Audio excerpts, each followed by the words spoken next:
Bonsoir à tous et bienvenue à Sainte-Anne-de-Beaupré où s'achève aujourd'hui la 3e journée de l'Assemblée plénière des évêques du Canada. Une journée qui a commencé par la messe, une messe très belle et recueillie, célébrée selon le rite maronite, en arabe, en français et en anglais.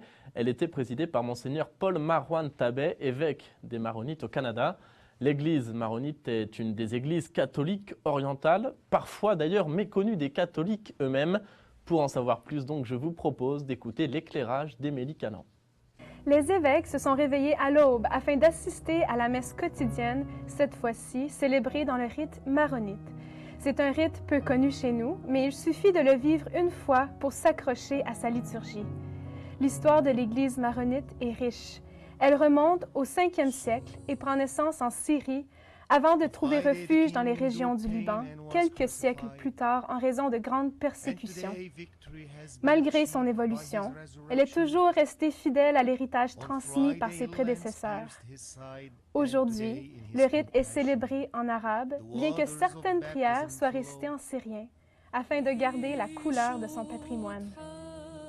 Dès le début de la célébration, la musique nous fait plonger dans le mystère de l'Eucharistie.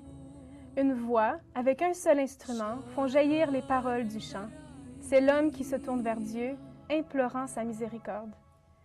Toute la célébration se déroule comme un dialogue entre le prêtre et l'assemblée, chanté ou pas, et dans un profond recueillement. Monseigneur Durocher, président de la CECC, a adressé quelques paroles spontanées à l'Assemblée à la fin de la messe.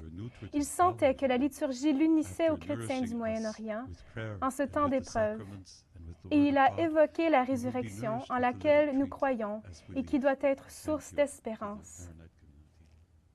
Aujourd'hui également, les évêques ont pu entendre le rapport de l'organisme catholique pour la vie et pour la famille, un sujet qui pour l'Église est une priorité. Vous le savez, un synode sur ce thème se tiendra au Vatican en octobre prochain. Et l'année prochaine, c'est la rencontre mondiale des familles qui se tiendra à Philadelphie. Bref, les défis de la famille aujourd'hui sont nombreux. Et pour en parler, je vous propose d'écouter Michèle Boulva. Elle est directrice de l'organisme catholique pour la vie et la famille. Je pense que d'abord, c'est important de se rappeler que la famille est vraiment la cellule de base de l'Église et celle de la société. Et effectivement, les défis vont grandissant depuis de nombreuses années, comme vous le savez, dû à une multitude de facteurs. Il y a évidemment beaucoup d'éclatement de familles, il y a beaucoup d'individualisme, il y a beaucoup de consumérisme, il y a les familles éclatées, le travail, les gens sont parfois, les parents, les pères sont obligés d'aller travailler loin de leur famille dans certains pays. Même au Canada, ça commence à se produire aussi. Et donc, c'est évidemment, ça va à l'encontre du bien-être de la famille et de la nécessité de la présence des parents auprès de leurs enfants. Du côté, on peut dire aussi qu'il y a peut-être une incompréhension de l'importance du rôle parental au sein de la famille et je crois que ça mine la famille aussi. Je crois que les parents devraient avoir un peu plus de liberté de pouvoir se consacrer à l'éducation de leurs enfants. Il y a beaucoup de politiques qui sont mises en place, qui sont présentées comme des politiques familiales, mais qui en fait sont des politiques économiques pour faire que les femmes et les hommes se retrouvent sur le marché du travail. Pendant ce temps-là, les enfants sont soit laissés à eux-mêmes ou placés entre les mains de garderies, que c'est des gens de bonne volonté qui travaillent là, mais les parents ne sont plus là aussi de façon, au moins dans les premières années, jusqu'à l'entrée à l'école, disons, à la maternelle, ne sont plus là pour former, selon leurs valeurs, les enfants. Il y a une course folle aussi qui se produit constamment. Alors, je pense il y a une grande importance de redécouvrir l'importance du rôle, de la mission, du travail de parents. La CECC, la Conférence des évêques catholiques du Canada, nous vous en parlons depuis le début de l'Assemblée plénière. Elle est présidée, vous le savez, par Monseigneur Paul-André Durocher, archevêque de Gatineau.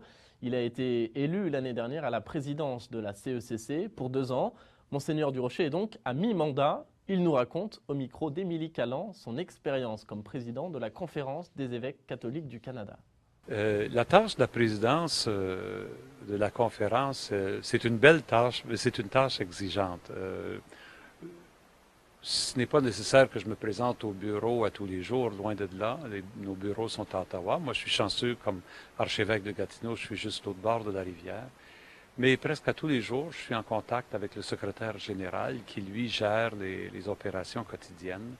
Il y a toujours des questions nouvelles qui arrivent, qui n'étaient pas prévues, en plus du travail qui est préparé d'avance. Il y a beaucoup de travail de représentation. Je représente la conférence à des réunions, à des rencontres, à des célébrations souvent. Il y a aussi beaucoup de rédaction de textes. Et bon, on a du personnel pour nous aider dans la rédaction de textes, mais moi, mon genre, c'est de vouloir vraiment faire mien ces textes-là. Alors, je les travaille beaucoup avec l'aide du personnel. Tout ça fait que c'est comme je dis, une belle aventure, exigeante, mais pour moi, personnellement, une bénédiction. Au Vatican, à présent, l'audience générale du mercredi. Le Saint-Père poursuivait ce matin son cycle de catéchèse consacré à l'Église et le pape s'est arrêté aujourd'hui sur 2 mots, catholique et apostolique. L'Église est catholique et apostolique, c'est ce que nous disons à chaque fois que nous récitons le credo. Quelle est donc la signification de ces 2 adjectifs? Réponse dans le résumé de sa catéchèse. Chers frères et sœurs, nous confessons que l'Église est catholique et apostolique.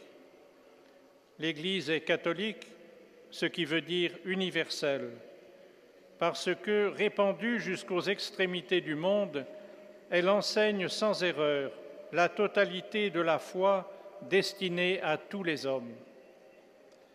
Dès l'origine, en raison de son caractère universel, l'Église est portée à l'évangélisation. L'Église est en sortie, nécessairement missionnaire par nature. Voilà pourquoi elle est aussi apostolique.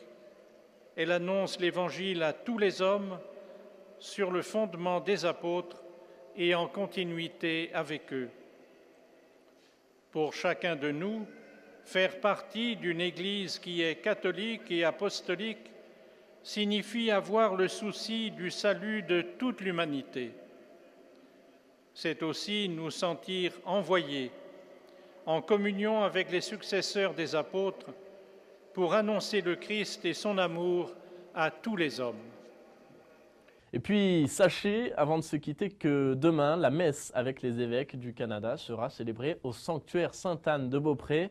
Elle sera diffusée en direct sur Ciel et Lumière à partir de 11h30. Voilà, c'est la fin de cette émission. Merci une fois encore de nous avoir suivis et on se retrouve évidemment demain à la même heure. Très belle soirée à tous.